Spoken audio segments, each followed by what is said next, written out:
Hello, this is Scott Chacon, and this Gitcast is on submodules. And what we're going to be doing in this particular one is we're going to create a new directory and create a new Git project, and we're going to add two different submodules to it and then use those in our project. And in this case, we're going to be using rack and a little simple Git library that I've done that's just an example library. To create a little web server that just serves some Git information from its own Git repository.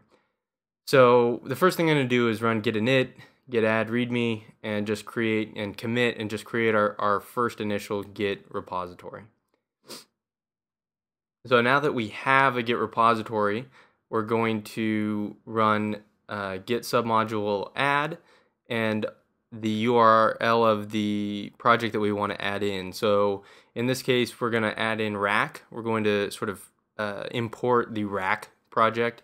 Don't ask me how to pronounce the name of the project that rack is at, but if you just do git submodule add and then the normal URI like you would do git clone, then that'll pull that in. And we can see that we have all of the files in here that you would get if you had cloned rack. Now, the main difference between a clone and adding a submodule is that you add this .git modules file in here, and instead of it adds it as a sub project to the project that you're already on. So we're going to add one more submodule. We're going to add a little simple Git library that I've written that is just an example library. It's not really a real library you'd use in production, but it's something that I use because I don't mind committing to it a lot. So now we have our rack submodule and our simple Git submodule, and you can see in Git modules where they came from and what they're called locally. So now we're going to create our project, our actual file that we're going to run that's going to use both of these submodules, so that we have a starting point for a project that we're going to be using. So in here, I'm going to require rack lib rack, so it's using the local version of rack that I've just frozen, and simple git lib simple git, so it'll use the local version of simple git that I've done. And here we're going to create a really simple rack adapter. So this is going to be a web server in itself, so all we have to do is we create a new class called getRack, and we define one method called call, which is going to be executed when a request comes in, and we're going to say the response code and the headers and the output. And now we're going to define what the output's going to be, and we're going to use our other library in here to just open up the .git directory locally and output the log information. Okay. And rack requires us to create a new app, and so what we're going to do is tell it to use standard error as our logger so that we can see what's happening, and to run our new an instance of our new class. And that gives us a little rack app, and so now we just have to say how we're going to serve it. So we'll do WebRick as our handler,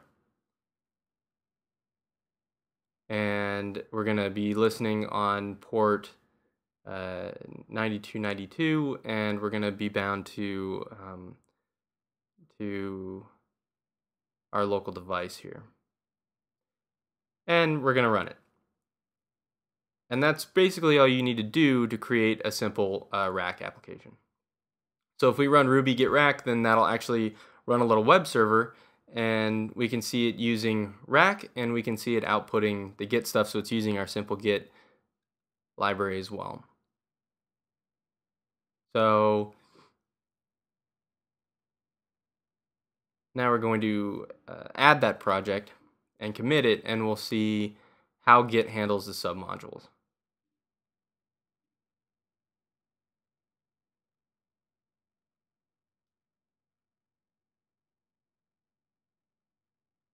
So you can see that mode 1640 there. That's sort of a special mode that you don't see normally with files and such. And you can see that we've added our .git modules and we've added our code, and then you can see these interesting little sub-project commit and then the SHA that was frozen to. So submodules do not, you don't freeze them to a branch head, like it's not frozen to master, and then when master updates, then the person that pulls down your next project won't pull down the master branch. You freeze them to a specific SHA. So in this case, it was the SHA of master when we did the submodule add, and it will always be that. So we can be assured that it's not going to be broken at some point. So we can update that, and I'll show you how to do that in a minute. But first, we're going to publish this project so you can see what it's like to publish a project that has submodule dependencies in it. So I've created I'm going to come in here and create a new repository called Git Rack, and I'm just going to give it a simple description and leave it as public and just create this repository. So this will give me a blank repository in GitHub, and now I can push my new project into it so we can see what it looks like. So I'll add GitHub as an origin, as a remote called origin, and I'll push my master branch to it. And that's it. So now we can go back to GitHub and take a look at what that looks like with the submodules. That doesn't add all of the files for our submodules. It doesn't add all of the lib and Ruby files and stuff. It just adds these 3 files that are unique to our project. So if we go to our commit tree and we see what the diff is, we can actually see that instead of adding all the subdirectory files for rack and for simplegit, it just added the files, and then it added these little sub-project commit and then the SHA that that particular subdirectory is going to be bound to. So now, if we wanted to look at the other side of this, let's clone this from a sort of second user's perspective. Okay, so we're going to go to another tab that I have set up here, and this blue is going to represent user 2. So this is on a separate computer and such. And if we clone that URL that I copied off of GitHub, you can see that, okay, we have a whole git clone, fine, but we don't have any files under rack or simplegit. It just created the directories. Okay, so you can see in rack, there's no files in here right now. So if you clone a repository that has submodules in it, what you need to do is run git submodule init, and it will initialize the submodules, and then based on the .git modules information, and then git submodule update. An update will actually do the clones or bring them up to date if you already have checkouts. So you can run from this point forward if they change the SHAs that are linked to these. Like if you update the information, then you're going to run git submodule update again. But now you can see that we have files in both of our subdirectories. Okay, so now that person has a full checkout of that code. We're going to go back to our first user, and we're going to update one of these directories. So let's say that we make a change to simplegit to support a new feature. Okay, say we don't want all of the 25 logs. We want to specify 3, like the last 3 commits from our log output. So we're going to modify our log command here to take a variable for the number. So we're going to default it to say 5, and we're going to just replace this number with our new variable. And now we're going to change our git rack implementation. Actually, let's do this here. It's a little bit easier to see, but we're going to change this to for our log to take the number. So we're going to say we want to log our master branch, and we're just going to do the last, let's say 2. So now if we run this again, we'll only see the last 2. But in order to see that that's actually working, we're going to do another commit first, because I think we only have 2 in there. So now we have 3 commits. Or actually, I guess we have a couple. This is in simplegit. So you can see when we go into simplegit and you do a git log, you get a different log output. So this is actually the log for the simplegit project. It has its own git directory in here. And so we're going to commit the change that we made to simple git here. So now we have two different changes that we're going to need to push, okay? So if I do git push, that's going to push our simple git project to our simple git directory, or simple git repository on GitHub. And now if we go back one directory, we can see that we've modified simple git. It doesn't say the files in simple git that we've modified. It says that we've modified the sort of SHA that it's pointing to. So now if we go back to our application, we can see it's only showing the last two. And so that's working properly. So let's go ahead and change this to 3 to see if it's working how we want it to. And we'll go back to our app and check it out. And yes, it's doing the last 3. So, okay, that works. So now let's go back to our second user. Actually, let's commit this first. And again, when we run a commit, at this point, it's going to commit our new tree, but it's not going to commit files in simple git that it's changed. It's only going to commit the SHAs, the references to the head SHA. So if we push here, then those changes go up to GitHub.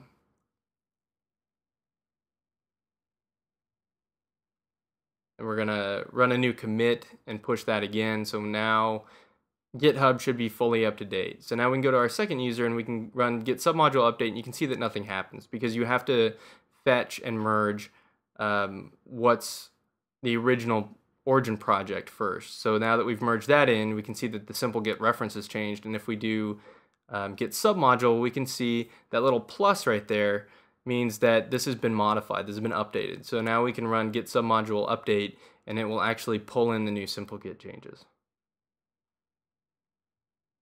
So now that SHA has changed, okay? So now it's pulled down the new version of simple Git that we pushed. So, I mean, the whole idea is that in the main project, you just store the SHA of the sub project, right? It's saying at this SHA, this is what you need to check out into the subdirectory for our project. And when you push, you just push that new SHA, right? So if you have push access in the subdirectory, you have to do your changes and your pushes in the subdirectory first, and then go back and push in the second one, it'll just push the SHA out. So now I'm going to show one more example of something that you can do. So we're going to go into simple git and say we want to back this down. Okay, we want to check out an older version. So what we're going to do is we're going to check out a new branch, and we're just going to go back to this particular SHA, which was, 4 or 5 commits in the past. And all we have to do is check it out, right? We don't need to commit or push or anything. All we need to do is check it out. Because what the head is in your subdirectory is what the parent directory is going to see, right? So if we commit and push here, even though we just did a checkout in the subdirectory, it's going to push that new SHA reference up. And so if we pull down here, you can see that simple git changed. And if we go into this file, you can see that it's still the old version, right? We have number equals 5.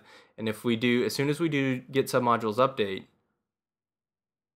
it's going to make that up to date. It's just going to check it out locally. It doesn't even go out to the thing. It just says, oh, okay, it's a different SHA. We already have that SHA, and it checks it out, and you can see that the change reverted back to an older version of that file. And we'll go back, and we're going to go back into simple git, and we're just going to check out the master branch again and commit again. And you can see how easy it is to change the reference in the parent directory to different versions of the subprojects.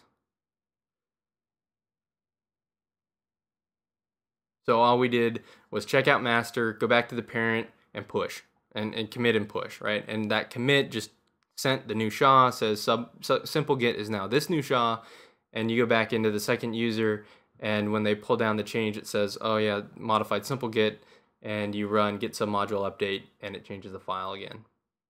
So here we're going to pull, and we're in the submodule update. And as soon as we check out that file, we can see that the file reverted back to the master. Right? So that's how easy it is to move that around.